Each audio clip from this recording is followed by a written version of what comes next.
네, 반갑습니다. 오늘 읽으신 말씀은 창세기 6장 5절에서 13절 말씀입니다. 창세기 6장 5절에서 13절입니다. 제가 읽도록 하겠습니다.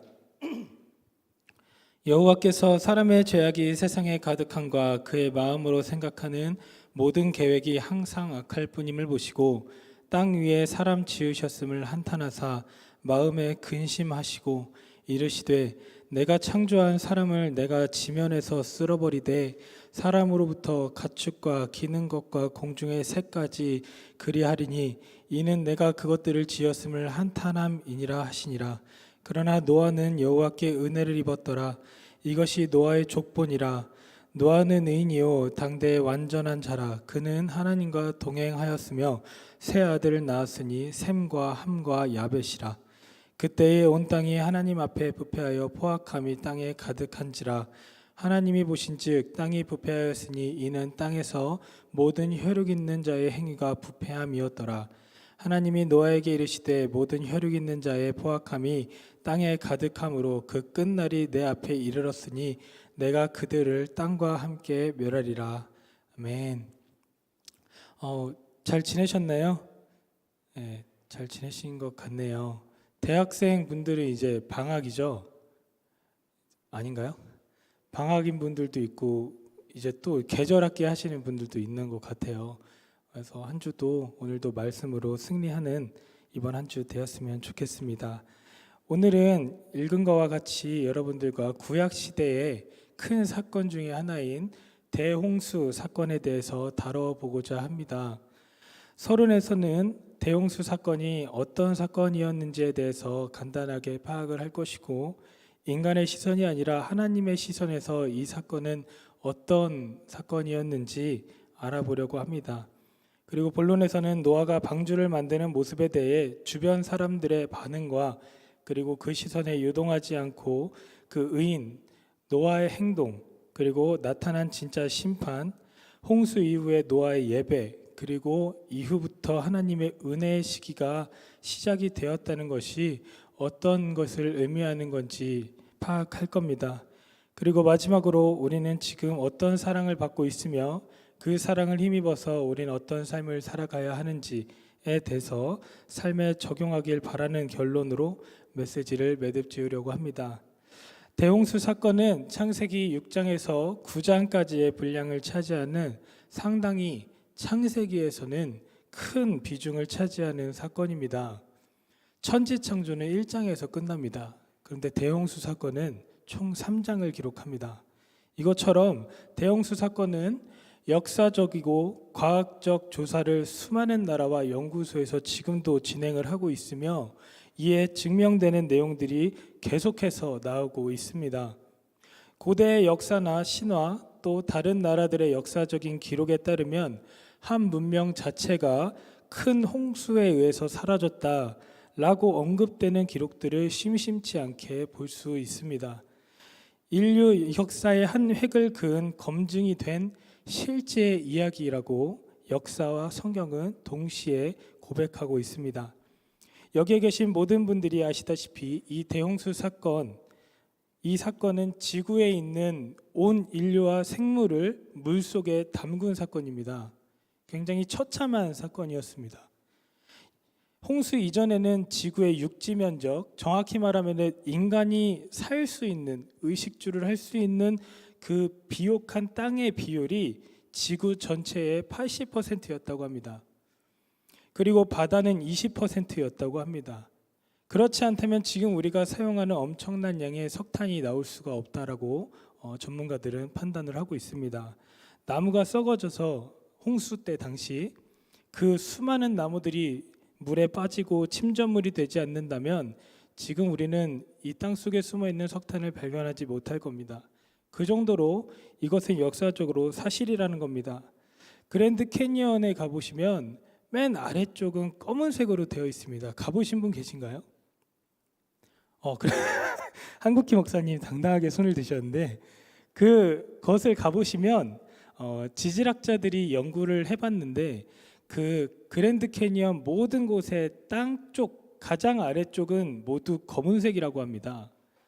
같은 성분이 아니라 그때 당시인 노아의 그 방주, 그 대홍수 사건이 있었던 시기에 썩어진 나무들이 그랜드 캐니언의 시작이라고 합니다.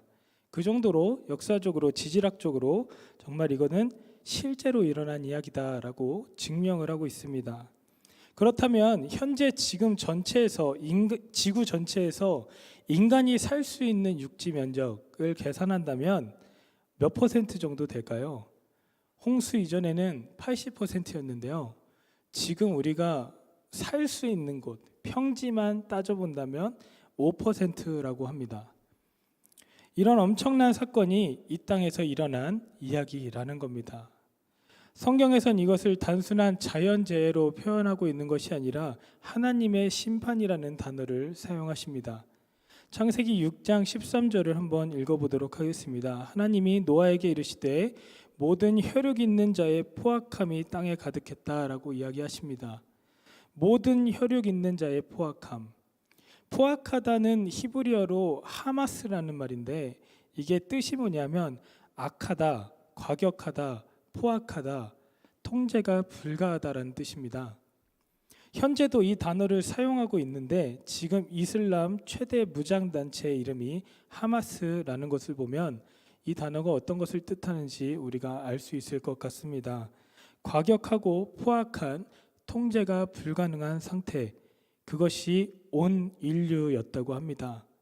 그러나 성경에 기록된 대로 보면 모든 혈육 있는 자가 포악했다, 이렇게 명확하게 이야기를 하고 있는데 포악함이 땅에 가득하니까 끝날이 내 앞에 이르렀다, 하나님 앞에 이르렀다, 하나님의 시각으로 설명하고 있습니다. 내가 그들을 땅과 함께 멸하리라. 인간만 멸하는 게 아니라 이 땅과 함께 멸하리라. 하나님이 홍수로 심판을 하신 이유에 대해서 명확하게 설명하고 있습니다. 그리고 창조하신 내가 창조한 모든 것을 내 손으로 직접 없애버리겠다라고 하시는 겁니다. 하나님이 세상을 창조하시고 불과 6장의 기간입니다. 물론 이것이 인간의 문명적 시간으로 볼 때 굉장히 긴 시간이었겠지만 하나님이 창조하신 후 불과 6장 만에 보시기에 좋았더라, 그리고 인간을 창조하시고는 보시기에 심히 좋았더라라고 판단을 하셨는데 그렇게 너무너무 좋아하는 인류와 자연, 땅 위의 모든 것을 멸하겠다라고 6장 만에 말씀을 하십니다. 한두 명이 아니라 인류 전체가 포악했기 때문에 더 이상 참지 않으시고 심판을 하신 겁니다.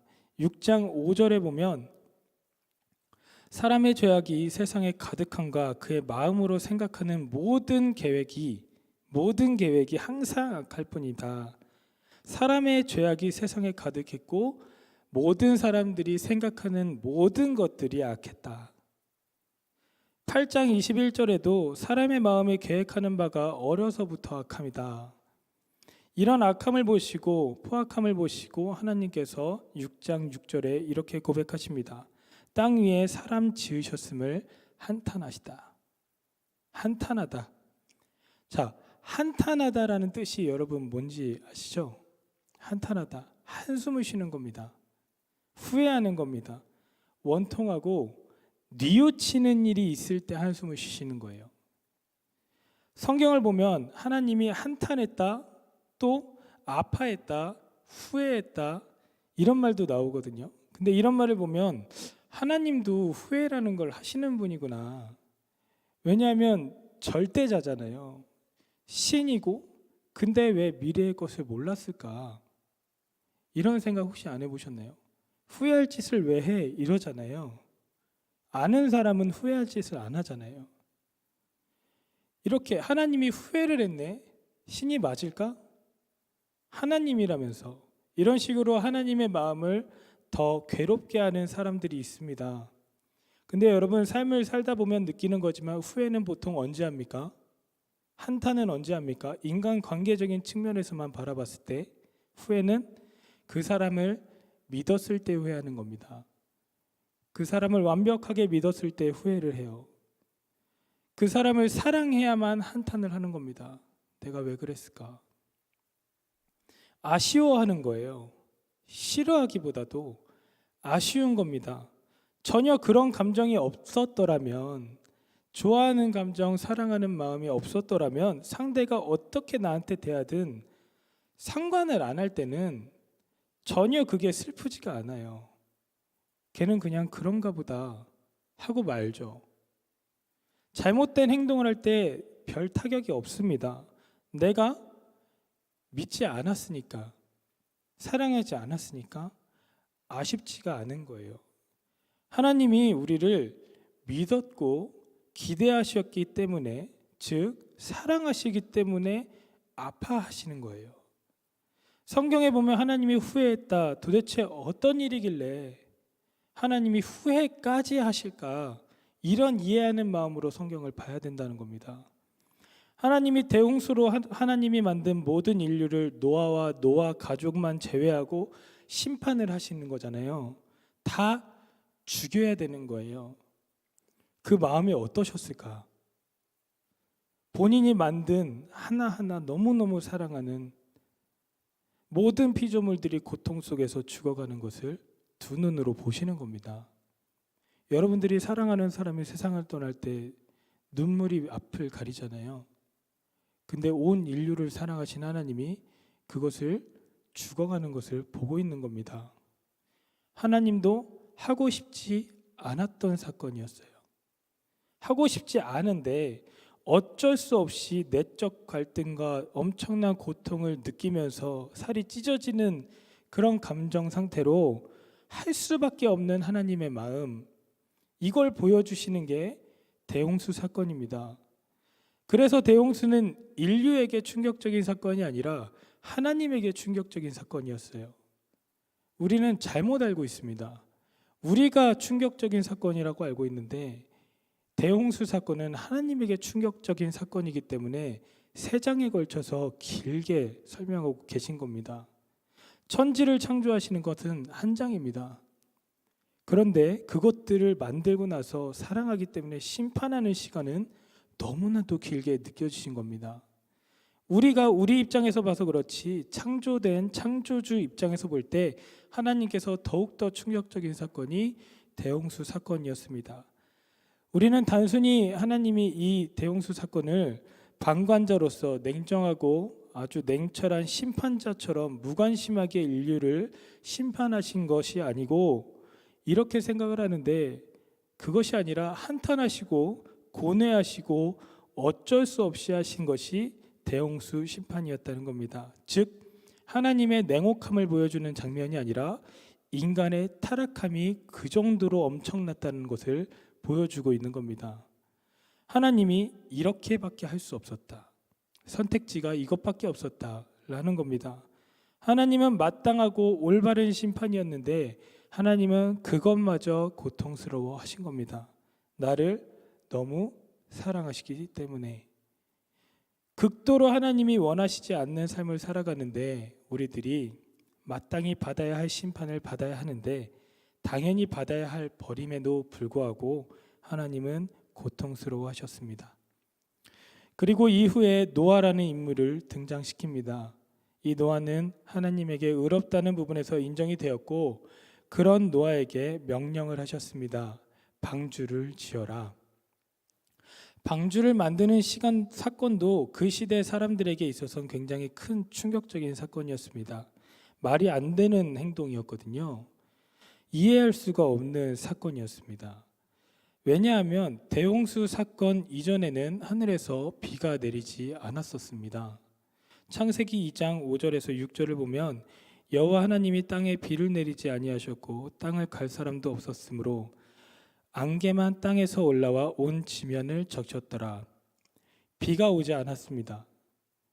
땅을 적시는 안개만 있었을 뿐입니다. 왜냐하면 비는 차가운 공기와 뜨거운 공기가 만나야지 기압에 의해서 구름이 생기고 또 거기서 비가 내리는 건데, 만약 지구 전체가 항상 365일 24시간 똑같은 온도였으면 어땠을 것 같습니까? 똑같은 온도로 온실처럼 만들어져 있었더라면 어땠을까요? 구름이 없었습니다. 지구를 둘러싸고 있는 물이 있었던 겁니다. 하나님께서도 기록하셨습니다. 왜 지구가 그렇게 똑같은 온도를 이렇게 유지할 수 있었느냐? 하나님이 세상을 창조하실 때 궁창을 만드셨다고 하는데 궁창은 하늘입니다. 그리고 그 궁창 위의 물과 궁창 아래 물을 나누셨다라고 하십니다. 물층이 있었던 겁니다. 수증기층이. 쉽게 말해서 물로 만든 비닐하우스라고 생각을 해보십시오. 물로 만든 비닐하우스. 온도가 아주 적절했습니다. 창세기 8장에 나와 있습니다. 홍수 심판 이후에는 추위와 더위를 나누셨다. 창조 이후에 추위와 더위를 처음으로 등장시킵니다. 지구의 온도가 항상 적절했다는 거예요. 하늘 위에 궁창, 그 위에 물층이 있었기 때문에 우리의 지구는 이 홍수 이전에는 비가 내리지 않았습니다. 최근에 나로호가 성공적으로 발사가 되었죠. 정말 역사적인 일인 것 같은데 그때 당시 이 우주선을 쏘아 올리면 대기권을 뚫고 올라갈 때 배기가스가 나옵니다. 근데 그 배기가스가 나오는데 이게 얼어버려요. 그 층이 너무나도 이제 낮은 온도이기 때문에 얼어버리는데 그러면은 얼음 구름이 만들어집니다. 얼음 구름. 배기가스로 인해서. 근데 신기한 게 이 얼음이 땅으로 떨어지는 것이 아니라 땅으로 이렇게 점점 이렇게 떨어지면서 사라져야 되는데 떨어지지 않고 그 상태 그대로 북극이나 남극으로 움직여서 그 극지방 하늘 위에 상공 위에 떠 있는다고 합니다. 지금까지 모두 쏘아 올린 우주선들, 역사적으로 모든 우주선들의 배기가스가 아직도 북극과 남극 위에 떠 있습니다. 나사가 이것이 도저히 이해가 안 돼서 이제 추측을 하기로는 물과 얼음층이 위치를 고정해서 지구를 덮을 수 있는 상태가 가능하다. 창세기에 나온 것이 사실이다라고 이야기를 합니다. 그리고 아직까지 그 원리에 대해서는 파악하지 못하고 있습니다. 그래서인지 대홍수 이전과 이후 평균 수명이 절반으로 감소합니다. 왜냐하면 인간의 노화는 자외선으로부터 시작이 되는데 그것을 막아주던 그 물층이 사라지는 겁니다. 그렇기 때문에 대홍수 이후부터 인간의 평균 수명이 절반으로 줄어듭니다. 그리고 점점 이제 100세 시대라고 하지만 줄어듭니다. 그렇다는 것은 노아 홍수 이전에는 비가 오지 않았던 시기라고 한번 생각을 해보십시오. 지구의 80%가 육지였고 바다는 20%. 대항해의 시대가 아니었던 그런 때 산 위에 배를 만든다는 게 제정신입니까? 여러분들 같아도 믿지 않았을 것 같지 않습니까? 비라는 걸 모르는 사람한테 비를 설명할 수 있을까요? 항상 산에만 살던 80세 할아버지에게 고래를 설명하면 알아들을 수 있을까요? 모르는 거예요. 믿지 못하는 거예요. 노아는 이해받지 못하는 그런 삶의 현장에서 살고 있었던 겁니다. 하나님 앞에서 하나님의 뜻을 구했고 그것들을 꿋꿋이 실현해내던 한 사람이었습니다. 그리고 때가 되어서 하나님이 심판을 하셨죠. 대홍수가 있은 후에 노아가 방주에서 비둘기를 보냅니다. 물이 어느 정도 말랐는지 육지가 있는지 확인하고 나무의 잎사귀를 뜯어오라고 말하죠. 그리고 육지가 발견이 되자 육지에 나와 가장 먼저 한 일이 제사를 드렸습니다. 예배를 드렸습니다. 8장 20절에 노아가 여호와께 제단을 쌓고 모든 정결한 짐승과 모든 정결한 새 중에서 죄물을 취하여서 번제로 제단에 드렸더니 노아가 단을 쌓고 번제를 드리는 장면이 나옵니다. 그리고 바로 그 이후에 하나님의 변화가 시작이 돼요. 변화. 한 번에 변화됩니다. 8장 21절과 22절입니다. 여호와께서 그 향기를 받으시고 그 중심에 이르시되 내가 다시는 사람으로 말미암아 땅을 저주하지 아니하리니 이는 사람의 마음에 계획하는 바가 어려서부터 악함이라. 근데 여기서 뭔가 이상하지 않습니까? 하나님의 마음에 변화가 된 게 느껴지십니까? 저주하지 않는다고 하십니다. 근데 이유가 좀 아이러니해요. 어려서부터 악하지만 다시는 그것을 인해서 저주하지 않겠다. 근데 아까 전에 대홍수가 있었던 그 시기에는 어려서부터 악했기 때문에 심판을 하셨어요. 근데 왜 지금은 어려서부터 악함이라 그러나 저주하지 않겠다 라고 하시는 걸까? 왜 똑같은 내용을 가지고 왔다 갔다 하실까? 하나님이 바뀌신 겁니다. 어떤 기점인지 아십니까? 노아의 제사예요. 노아가 드린 예배. 지금 보면 창세기 6장에서는 사람의 어떤 마음으로 생각하는 모든 계획이 악하기 때문에 심판했는데, 여기서는 사람의 마음이 계획하는 것이 악하기 때문에 심판을 포기하십니다. 똑같은 이유가 하나는 심판의 이유가 되고 하나는 심판을 포기하는 이유가 돼요. 뭐가 바뀐 겁니까? 그럼 사람이 바뀐 겁니까? 하나님이 바뀐 겁니까? 하나님이 바뀐 겁니다. 사람은 똑같아요. 똑같이 악하대요. 홍수가 있은 후인데도 불구하고 똑같이 악하다고 합니다. 그런데 하나님이 바뀐 거예요. 왜? 노아의 예배 때문에. 노아 때문인지 정확히 몰라도 이 시대의 8장 20절 이 부분을 통해서 인류가 앞뒤가 바뀝니다. 하나님의 심판의 기준이 바뀝니다. 좀 더 정확히 해석을 해보면 마지막 때까지 내가 참겠다라는 거예요. 땅이 있을 동안에는 이라고 이야기하시거든요. 땅이 있을 동안에 인내를 약속하신 겁니다. 종말의 날 때까지 내가 참겠다. 종말은 두 가지의 종말이 있죠. 개인 종말이 있고 우주적 종말이 있는데, 이 우주적 종말은 예수님의 재림을 의미합니다. 사람이 죽으면 개인 종말이고 우주적 종말은 예수님의 재림을 말을 하는데, 언젠간 이 땅에 이 예수님의 재림이 임할 겁니다. 두 종말이 올 때 인간들의 죄에 대해서 심판을 하시는데, 하나님의 심판은 한두 사람 손보는 그런 심판이 아니라, 법원에서 판정을 내리는 그런 심판이 아니라 우주적인 심판이라고 하십니다. 우주적인 심판. 지구를 물에 담갔다 뺄 수 있을 정도의 심판. 어마어마한 거 아닙니까? 우리가 상상을 해봤자 못 따라갈 그런 심판의 때가 다가올 겁니다. 언젠간 올 겁니다. 그렇기 때문에 여기 계신 거 아닙니까? 모든 사람들은 하나님의 심판대 앞에 공평하게 서게 되는데, 그 심판의 때에는 물로 하지 않고 불의 심판이 기다리신다라고 이야기를 합니다. 더 무서운 심판이 기다리고 있는 거죠. 그때까지 내가 참겠다. 인내하겠다. 꿋꿋이 버티겠다. 그렇다는 것은 지금 우리는 하나님이 참고 계시는, 하나님이 인내하고 계시는 하나님의 은혜의 시간에 살고 있는 사람들입니다. 참고 있는 시간에 살고 있는 거예요.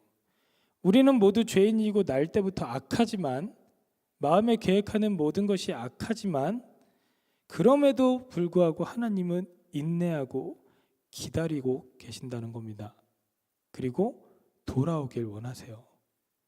그래서 어떤 구약학자들은 창세기 8장 20절을 인류 역사의 분기점이라고 설명하는 사람들도 있습니다.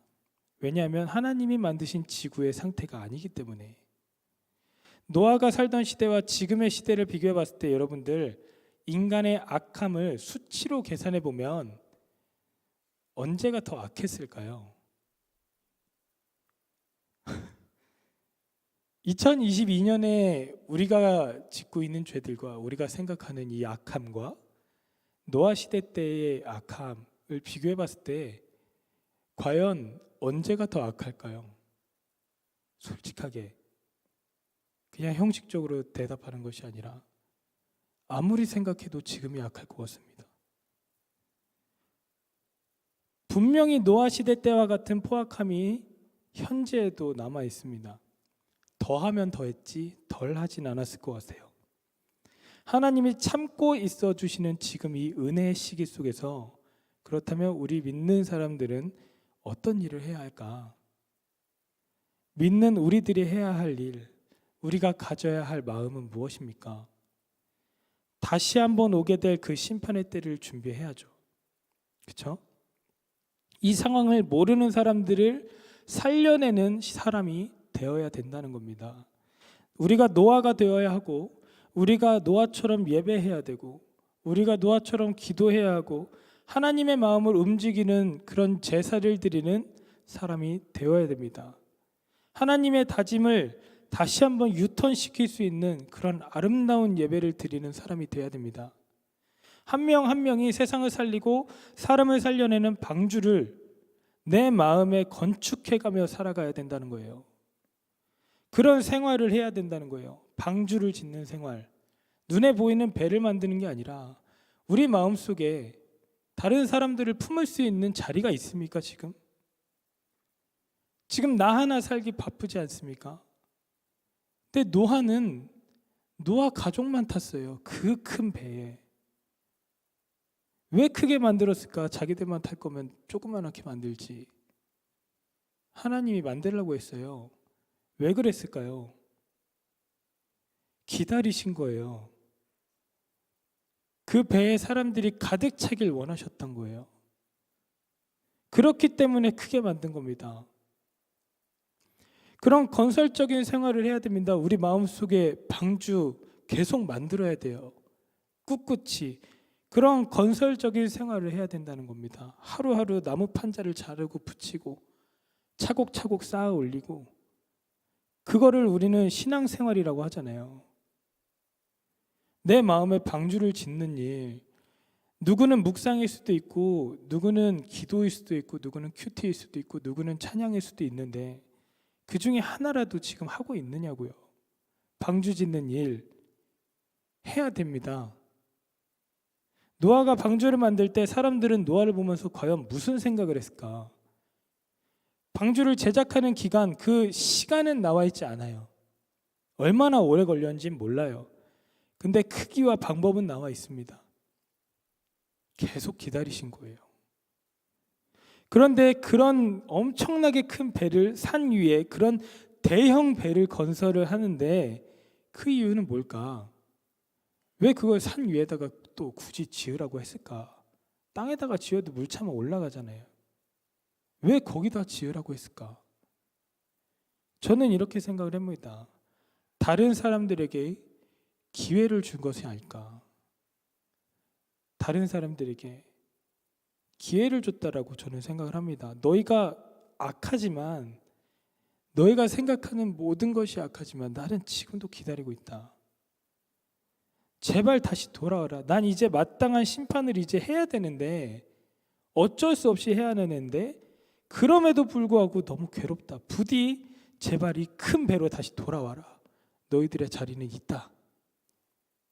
비가 오지 않았던 시기에 비라는 것이 온다. 저 하늘에 떠있는 아른아른거리는 저 물들이 와장창 깨지듯 홍수 장면을 하나님께서는 하늘의 창문이 열린다라고 표현하시거든요. 하늘의 창문이 열리듯 쏟아질 거라고 말을 했을 때, 감당할 수 없을 것이다라고 말을 하고 있을 때 사람들은 노아의 말을 듣지 않았습니다. 헛소리라고 생각했어요. 왜?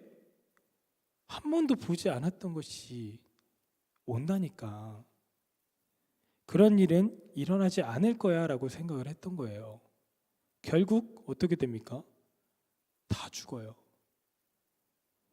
근데요, 지금 우리도 똑같은 세대를 살고 있는 거예요. 우리가 종말을 봤습니까?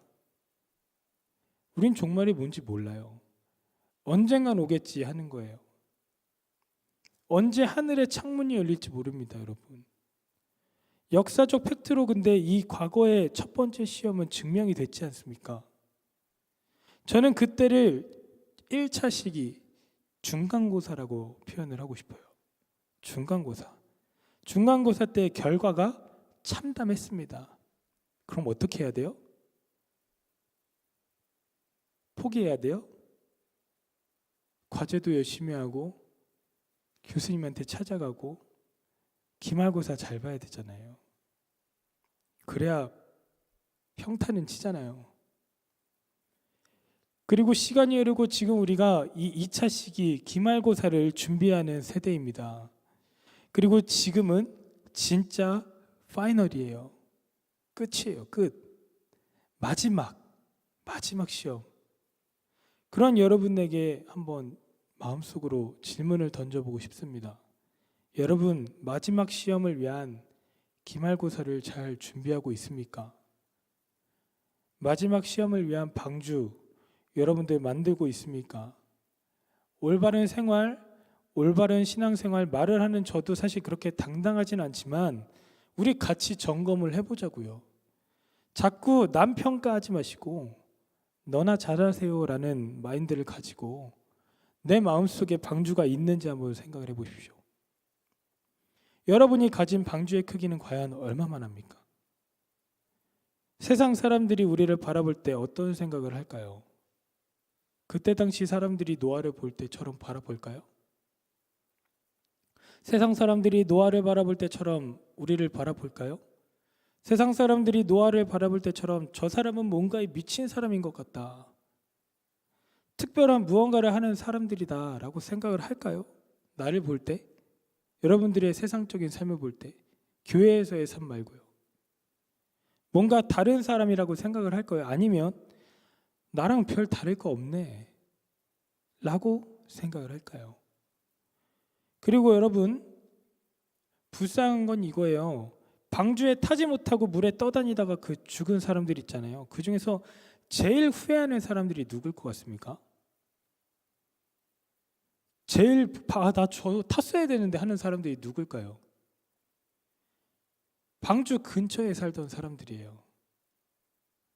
기회가 많았던 사람들입니다. 방주를 매일매일 쳐다보던 사람들. 근데 여러분, 우리에게 방주가 없다면 우리가 그 방주 근처에 있는 사람들이 아닐까요? 하나님을 믿는다는 그 그리스도인들, 신앙인들, 방주를 만드는 중인지 방주를 그냥 쳐다보고 있는 사람들인지 자가 진단을 해봐야 됩니다. 우리 아영교회 디자인이 뭡니까? 방주예요. 물론 시각적인 이 방주를 말하는 것이 아닙니다. 모두가 교회를 다니지만 내 마음속에 재림에 대한 방주를 건설하지 않고 있는다면, 우리 내면에 방주가 있는지 없는지, 만들고는 있는지 없는지, 만들어야 된다는 생각은 하고 있는지 없는지, 아니면 방주를 짓는 사람들 근처에 살고 있는지 한번 점검해 보십시오. 지금 나는 과연 어떤 위치에 있을까? 우리 각자의 마음속에 방주가 지어지길 진심으로 소원합니다. 하나님도 그걸 원하십니다. 하나님도 우리가 이 노아의 방주를 기억하길 원하세요. 하나님의 심판이 너무 엄했다, 이걸 하나님이 이미 아세요. 그리고 동시에 하나님의 위대하심을 우리에게 보여주고 계시는데, 하나님이 마음을 바꾸셨기에 비가 내리지 않던 그 지구에, 이 지구에 지금 비가 내리더라도 노아 시대처럼 대홍수에 대한 아무런 걱정이 없이 살아 숨쉬며 감사할 수 있잖아요. 비가 올 때 여러분 두렵습니까? 그냥 감정적인 두려움 말고 진짜 종말이 오는 거 아니야? 하는 두려움은 없잖아요. 왜냐하면 우리는 비가 올 때마다 하나님이 약속하신 것을 바라볼 수 있기 때문입니다. 노아 시대 때가 정확히 어느 연대인지, 연대는 추정하기 힘든 시기라고 합니다. 성경 시대 중에 가장 힘든 시기. 왜냐하면 다 죽었거든요.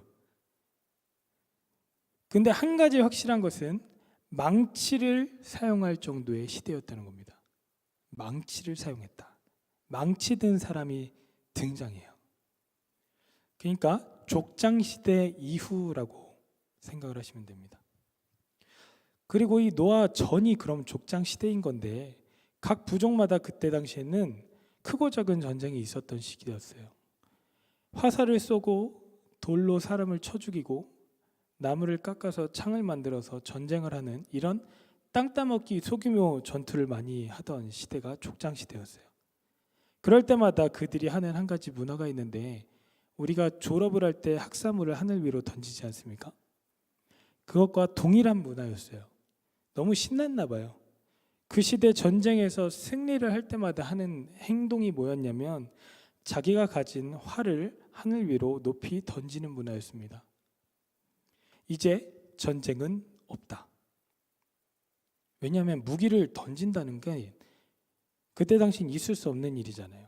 우리는 지금 뭐 무기를 던지든 해봤자 미사일 쏘면 다 죽는데 그때는 화살로 싸우던 시대였잖아요. 그러니까 이 무기를 던진다, 활을 위로 던진다는 것은 이제 전쟁은 없다라는 뜻이었어요. 안전한 상태, 무기가 없어도 살 수 있는 상태에서 무기를 던졌습니다. 전쟁이 끝나고 승리를 했을 때 활을 높이 던지는 그것을 오늘날 우리는 레인보우라고 표현을 하고 있습니다. 비가 올 때 나는 승리의 활을 던지겠다. 그래서 하나님께서 비를 내린 후에 우리에게 메시지를 주시는 겁니다. 나는 승리한 하나님이다. 오늘날 우리가 그것을 바라보면서 궁창 위에 물이 쏟아져 내려왔기 때문에 자외선, 가지광선, 태양열들이 지구에 들어오기 때문에 빛이 들어와서 온도차 때문에 비가 내려요. 그럴 때마다 하나님은 우리에게 무지개라는 약속의 표식을 주시면서 그것을 보여주시면서 이렇게 말씀을 하십니다. 내가 활을 던진다. 전쟁은 없다. 안심해라. 내가 더 이상 심판하지 않는다. 나는 승리의 하나님이고 내가 세상을 심판하고 내가 그 승리한 절대자이다라는 뜻을 가진 것이 무지개입니다. 창세기 9장 13절에서 16절을 보시면 내가 내 무지개를이라는 표현이 나와요. 내 무지개. 내 무지개라는 것은 하나님 거라는 거예요. 하나님 개인 소유. 이것은 메시지입니다. 하나님 개인이 메시지를 보내주실 수 있는 거예요. 내가 내 무지개를 구름 속에 두었나니 이것이 나와 세상 사이의 언약의 증거니라.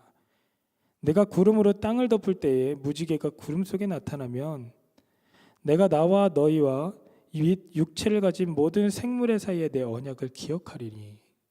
16절 나 하나님과 무지개가 구름 사이에 있으리니 내가 보고 나 하나님과 모든 육체를 가진 땅의 모든 생물, 그러니까 전체죠. 하나님과 인류 모든 생물의 사이에 언약을 기억하리라. 사랑하는 청년 여러분, 정리를 해보겠습니다. 대홍수 사건은 실제로 일어난 과학적이고 역사적이고 성경적인 아주 팩트인 사건입니다. 그리고 시대적인 분기점이라고 이야기를 합니다. 하나님은 인간의 악함이 모든 혈육 있는 자의 포악함으로 인해서 세상이 악으로 가득 차 있기 때문에 우리를 너무 사랑하심으로 아파하시며 후회하시며 한탄하시며 고민하시며 하고 싶지 않은 어쩔 수 없는 심판을 하셨습니다. 대홍수 사건은 우리에게 충격적인 사건이 아니라 하나님에게 충격적인 사건이었습니다. 그리고 노아라는 의인을 통해 새로운 인류를 다시 재건하시는데 그 와중에도 방주를 만드는 모습을 보여주시면서 나는 아직 포기하지 않았다. 돌아오라라는 메시지를 보내고 계십니다.